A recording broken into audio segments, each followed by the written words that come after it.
하나, 둘, 셋. 아직 아니야. 확신을 치는 게 아니라 아직 아니요. 얘가 아직 안 앉았잖아. 얘, 넌 정말 친일파구나.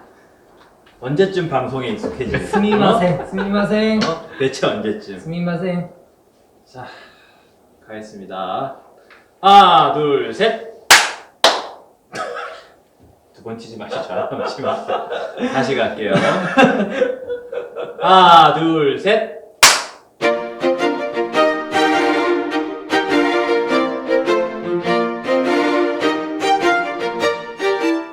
안녕하세요. 문자 그대로 생생한 방송 리액추의 사회를 맡은 문학평론가 박인성입니다. 자, 리액추는 인문학과 인문 관련 책과 이슈를 소개하고 그에 대해서 이야기를 나눠보는 채널입니다. 오늘도 저와 함께 리액추를 진행해 주실 저희 동료들 먼저 소개를 해드리겠습니다. 언제나처럼 문학평론가 심진경 선생님. 안녕하십니까. 자, 다음으로 사회비평가 박건혜 선생님. 안녕하십니까. 자, 마지막으로 소설가 배상민 선생님. 안녕하십니까.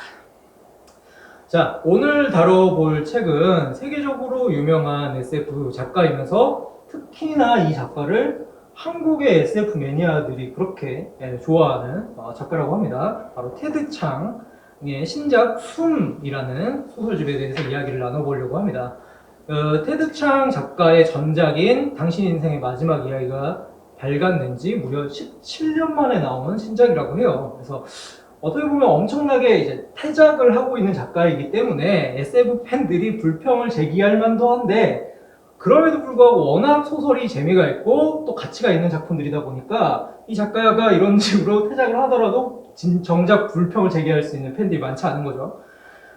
당신 인생의 이야기라고 하는 지난 이제 전작에서 이 표절작이기도 한 이 작품은 Arrival, 한국에서는 이제 컨택트라고 하는 제목의 영화로도 소개가 된 적이 있습니다. 테탕 작가가 이런 식으로 대중적으로도 인지도가 높지만 다른 한편으로는 굉장히 매니악한 SF 팬들에게 굉장히 환영받는 작가라고 하는 점을 생각했을 때 이 양쪽 모두를 아우르는 매력이 어디서 나오는지가 굉장히 궁금한 것 같아요. 그래서 이러한 점을 이번에는 신작 숨을 대상으로 해서 함께 이야기를 나눠보는 시간을 가져보도록 하겠습니다. 이 작품 안에는 굉장히 생소한 설정도 있고 뭔가 과학적인 지식들도 자주 등장하지만 저는 정작 읽으면서 그런 것들을 크게 의식하지 않고 굉장히 스무스하게 재미를 느끼면서 속도감 있는 독서를 했던 것 같아요. 이런 점들을 포함해서 선생님들과 함께 이야기 나눠보는 시간을 갖도록 하겠습니다. 자, 다음은 20자평이죠. 언제나 찾아오는 리액추의 고정 코너입니다. 오늘은 저의 가장자리에 계신 분부터 이야기를 드리겠습니다. 심진경 선생님, 20자평 말씀해 주시죠. 네. 20자평을 말씀드리기 전에 제가 드리고 싶은 말씀은 제가 사실은 SF 소설을 많이 읽어본 경험이 없고 그래서 SF 소설에 대해서 잘 몰라요. 이제 그거를 감안해서 그냥 소위 말해서 SF를 잘 모르는 평범한 독자의 관점에서 읽었다는 점을 미리 말씀드리고 싶습니다. 자, 평범한 독자의 20자평. 평범하게 이토록 소박한, 이토록 우아한 SF 소설. 이게 저의 20자평인데 이 소설은 한마디로 얘기하면 인간에 대한 성실하고 겸손한 이해가 돋보이는 소설이다. 인간과 기계 사이의 갈등과 대립보다는 오히려 그 둘 사이가 굉장히 좀 친근한 그런 관계로 그려지고 있는 것 같아요. 그리고 그 과정에서 오히려 좀 인간 이외의 다른 존재에게 오히려 더 좀 우호적이면서 그런 친밀한 관계를 맺을 수 있고 그 관계를 통해서 인간에 대해서 좀 더 깊이 있게 이해할 수 있다라는 얘기를 하고 있는 것 같습니다. 자, 다음 20자평 말씀해 주실 분은 박건혜 선생님. 예, 제 20자평은 이제 노벨 문학상만 받으면 된다. 사실 이 테드 창이라는 소설가가 워낙 상폭이 많은 소설가예요. 그래서 쓰는 소설마다 젊은 시절부터 상을 많이 받았고 SF계에서는 사실 받을 만한 상을 다 받았거든.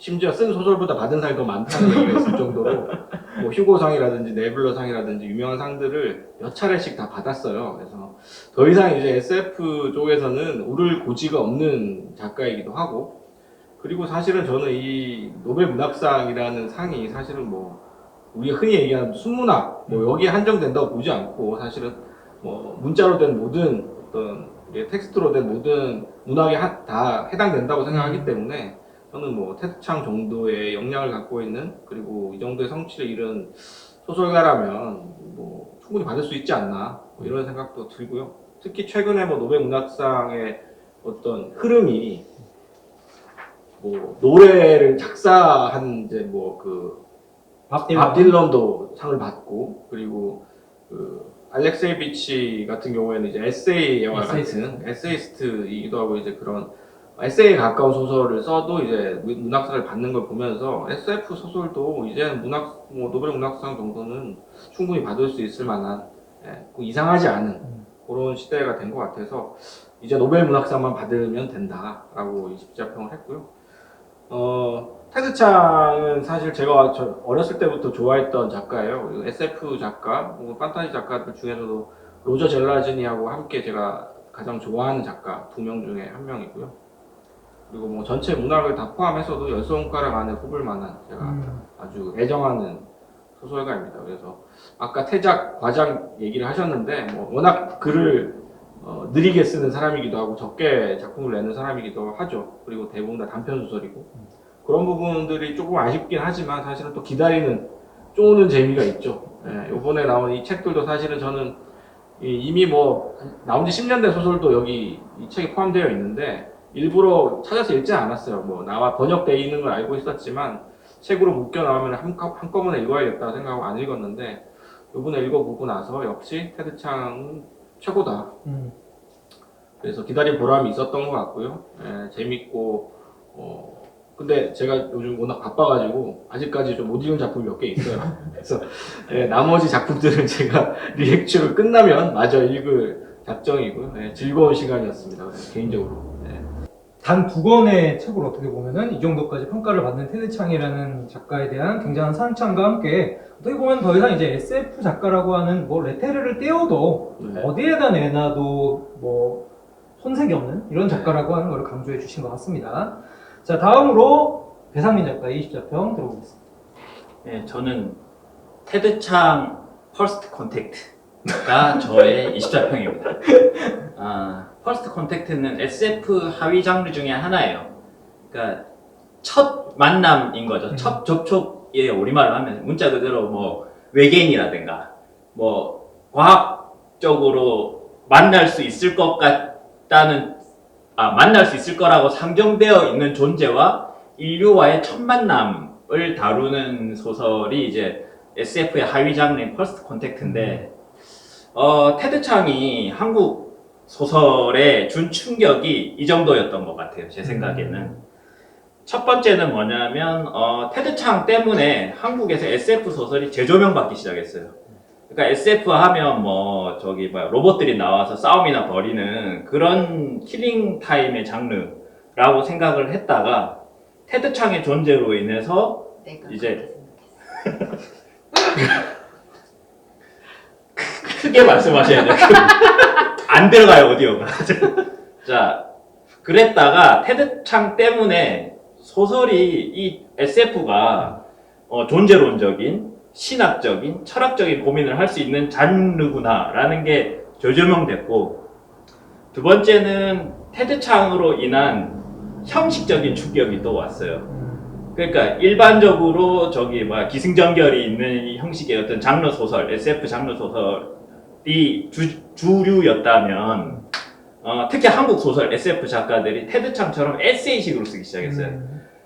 이거의 부작용은 아무나 다 능력이 안 되는데도 SF 작가들이 다 에세이식으로 쓰기 때문에 굉장히 SF가 지루해진, 한국 SF가 지루해진 부작용이 있지만 그건 테드창의 잘못은 아니죠.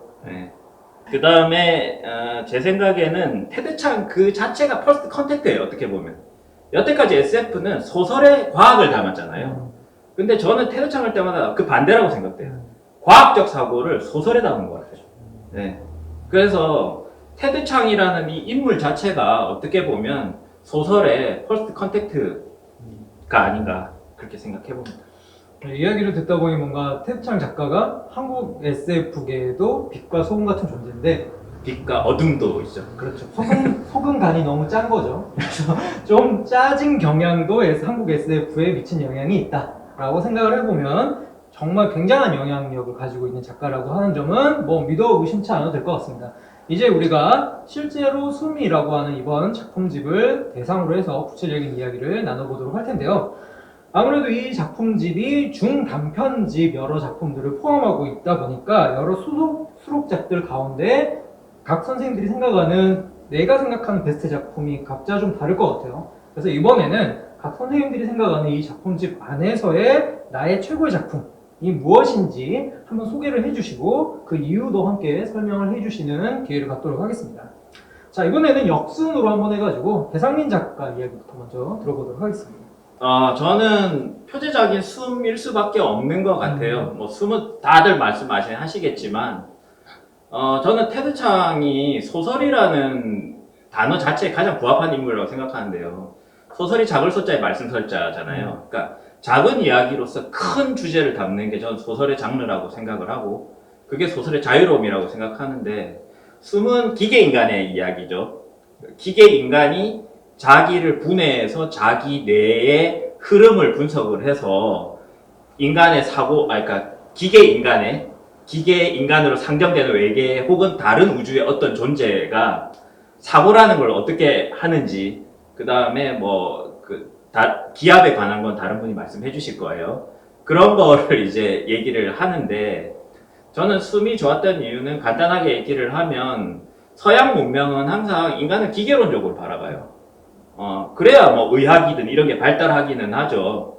뭐 피를 돌리면 뭐 사고작용이라는 건 호르몬의 작용이라든가 뭐 인간은 뭐 어떤 뭐 심장이 고장나면 인공심장을 갈아 낀다든가 하는 그런 사고들은 기본적으로 이제 기계론적인 사고잖아요.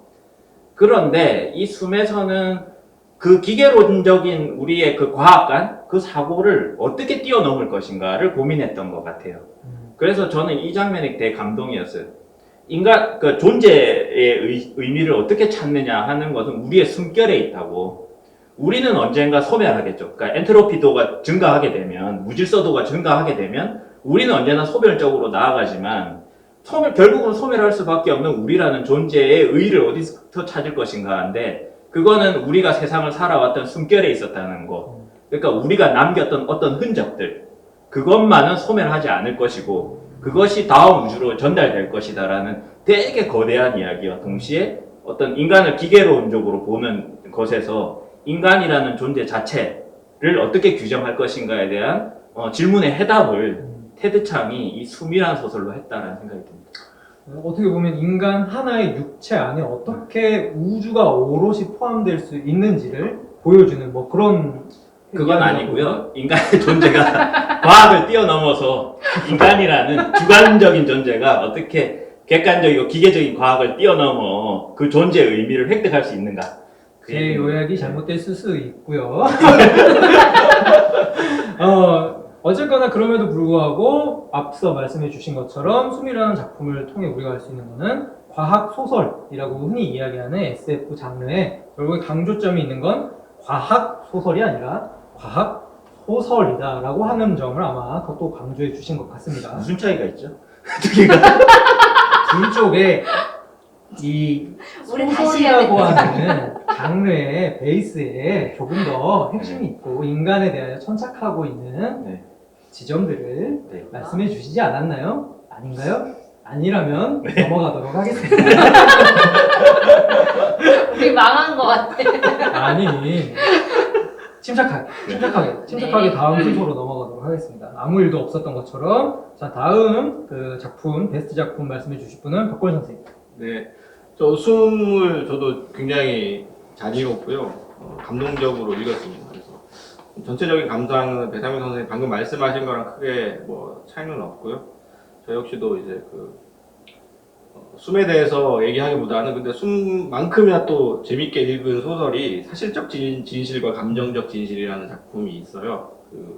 좀 후반부에 나오는 이야기인데 사실적 진실과 감정적 진실이라는 이 작품의 주제는 영원히 기억하게 되었을 때, 인간이 영원히 무언가를 기억하게 되었을 때 대체 무슨 일이 일어날까 하는 질문에서 출발한 소설인데, 이 질문에 대해서 사실은 테드창은 굉장히 깊은 수준의 성찰과 고찰을 통해서 좀 감동적인 이야기를 하고 있어요. 그러니까 어떤 자기 이 화자의 딸과 얽혀 있는 자신의 어떤 가정 생활의 문제점에 대해서 과거를 모두 찍어 놓은 영상들을 찾아보면서 자기가 무엇을 잘못했었는지, 그리고 무엇을 착각했는지, 얼마나 자기 중심적이었는지, 뭐 이런 것들을 다시 반성하고 자기 과거를 다시 되짚어 보게 되는 계기로 삼는 이제 이야기가 있고, 그것과 같이 이제 포개져서 나오는 어떤 부족이 유럽인과 만나서 벌어지는 이제 이야기들이 같이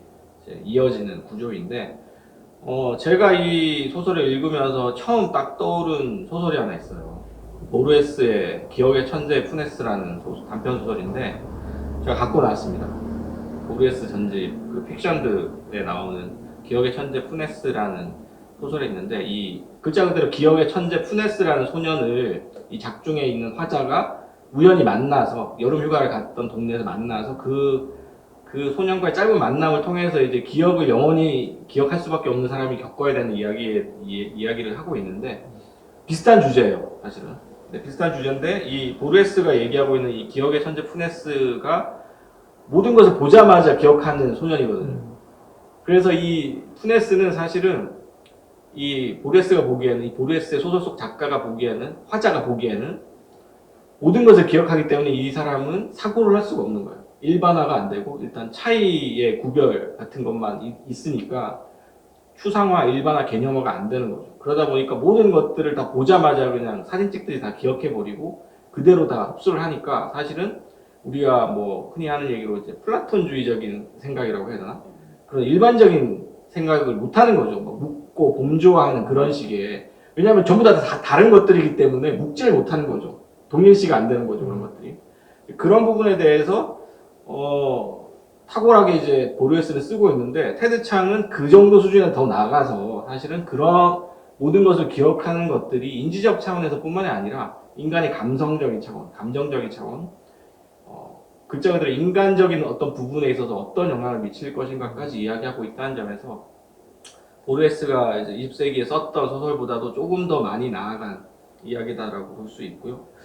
또 한 가지 뭐 이 창작 노트에서 쓰고 있지만, 테드창이 이제 이 소설을 쓸 때 참고했던 책이 있어요. 월터 옹의 구술문화 문자문화라는 책이 있거든요. 이 책도 사실 굉장히 좋은 걸작에 해당하는 책이고, 사실 이 월터 옹 예수의 신부인데 사실 이 구술문화와 문자문화라는 책으로 사실 세계적인 명성을 얻은 사람이에요. 많은 이야기가 들어있지만 이제 한마디로 요약을 하자면, 인간이 이제 청각을 중요시하던 시대, 그러니까 구술로 인해서 어떤 서사시를 읽고 그것이 전해져 오던 시대에서 사실은 그것이 팝비루스 같은데 이제 글자를 쓰기 시작하면서, 기록하기 시작하면서 인간의 의식 자체가 완전히 바뀌었다는 거죠. 그러면서 이제 뭐 그거는 여기서도 얘기하지만 컴퓨터의 시대나 이런 것들도 다 결국은 문자 문화적이기 때문에 인간의 의식이 완전히 바뀌게 된다. 결국은 인간이 갖고 있는 테크놀로지가 갖고 있는 인간의 의식에 끼친 영향, 이런 것에 대해서 선구적으로 성찰한 책이고요. 이 책도 굉장히 중요한 책인데, 이 책을 읽고 나서 이 소설을 구상을 테드창이 했다고 합니다. 그래서 개인적으로는 저는 이 책이랑 이 책, 이 두 권을 같이, 그러니까 세 작품을 같이 읽으시면 당신이 바로 승리자가 될 거라고 감히 말씀드릴 수 있을 것 같고요. 진짜 승리할 것 같은데 그걸 다 마지막으로 심진경 선생님의 베스트 작품을 소개해 주시죠. 저는 앞에서 두 분이 이미 이 중요 작품 두 작품을 얘기할 걸 알고 대단한 알고 아형이신명 무당이세요? 시간의 문을 지나갔던 거지. 그 알고 저는 이제 옴팔로스를 이제 선택을 했어요. 그러니까 이 옴팔로스를 선택한 이유는 일단은 두 분이 안 할 것 같아서 그런 게 일단은 가장 컸고, 그래서 좀 이렇게 약간 독자분들에게 소개해드리고 싶은 그런 생각도 있었고, 또 하나는 이 소설이 제가 이제 SF 잘 모르는 독자로서 뭔가 또 신학과 과학이 서로 대립된다라고 생각을 했는데 막연하게. 근데 이 소설은 또 신학적 세계를 과학이 뒷받침하고 과학적 세계를 신학이 뒷받침하는 이렇게 서로 이제 좀 상호 교차적이고 보완적 관계를 다루고 있더라고요. 그게 뭐 주제는 아니지만, 그러니까 이 소설은 어쨌든 인간이 이제 이 인류와 지구가 창조되었다라고 하는 이제 어떤 신학적인 그 이 세계에서 출발을 해요. 근데 그게 이제 과학적 발견을 통해서 지지가 됩니다. 그래서 뭐 배꼽이 없는 인간과 나이테가 없는 나무가 발견된 게 지금으로부터 소설 속에서는 8912년이었고 바로 그때 이제 이 지구와 인류가 창조되었다. 그래서 이것은 바로 신의 섭니다. 뭐 신의 의지다. 뭐 이런 데서부터 출발을 하고 있거든요. 근데 이제 이렇게만 보면 언뜻 우리가 중세 때 천동설을 떠올리잖아요. 근데 이게 단순히 천동설, 지동설 얘기는 당연히 아니고 아무튼 소설에서는 좀 진행을 하다 보면 그 지동설에 버금가는 그러한 새로운 천문학적 발견이 나타나는데 그 천문학적 발견을 통해서 사실 이 지구와 인류는 그냥 어쩌다 보니 우연히 만들어진 것일 수도 있다라는 그런 가능성이 제기가 돼요. 그래서 바로 이제 그런 사실을 이제 일단은 알리고 있는데, 그러니까 사실은 이러한 것들이 우리가 언뜻 보게 되면은 마치 천동설에서 지동설로 넘어가는 그런 코페르니쿠스적 어떤 인식의 전환 같은 것들을 떠올릴 수 있잖아요. 근데 우리가 생각하는 것처럼 그렇게 무슨 패러다임이 변화했다고 해서 갑자기 세계가 확 변하지 않는다는 거죠. 사실은 의외로 세계는 잘 변하지 않아요. 어떻게 보면은 여기에서 이 소설에서도 그런 얘기를 하고 있는데 교회는 만약에 이제 그런 것들이 사실이 널리 퍼지게 되면 자신들에게 불리한 얘기는 빼고 자신들에게 유리한 얘기만 편집해서 오히려 그것을 자신들의 어떤 이 창조설을 더 뒷받침하는 그러한 것을 과학적 근거를 그런 식으로 계속 갖다 쓰겠죠. 그러니까 중요한 것은 어떤 과학적 발견이 이루어졌다는 것이 아니라 그것을 어떤 방식으로 활용할 것인가 라는 문제를 더 중요하게 생각하는 것 같고 해석의 문제인 거고 그렇기 때문에 아무리 새로운 발견이 나타났다고 하더라도 결국 인간 중심주의 혹은 지구 중심주의적 사고방식은 쉽게 변하지 않는다. 뭐 그런 얘기를 하고 있는 게 아닌가 이런 생각이 들고 근데 문제는 이러한 비판의 내용이 기도문의 형식으로 이루어졌다는 게 저는 되게 재밌는 그 부분이었거든요. 그러니까 기도문이라고 하는 것 자체가 근데 제가 보기엔 이것이 종교적 믿음과 관련된 형식이라기보다는 인간 존재 방식에 대한 어떤 작가의 질문과 관련된 형식인 것 같아요. 그러니까 여기에서 인간이라고 하는 것은 마치 신은 저 높은 곳에 있고 인간은 저 낮은 곳에 있는 거잖아요. 바로 인간은 자신의 특권적 지위를 내려놓고 스스로를 낮은 지위에 겸손한 위치에 주변적인 위치에 놓아야 된다. 그런 데서부터 이제 시작을 해야 되지 뭔가 새로운 과학적 발견과 탐구가 중요한 것이 아니다. 그것을 바라보는 어떠한 시각, 어떤 탈지구주의, 탈인간주의를 이제 요구하는 것이 아닌가 저는 그렇게 봤습니다. 네. 자, 심지경 선생님의 20자 평가, 20자 평이 아니고 죄송합니다. 다시. 자, 심지경 선생님의 베스트 소설까지 들어봤습니다.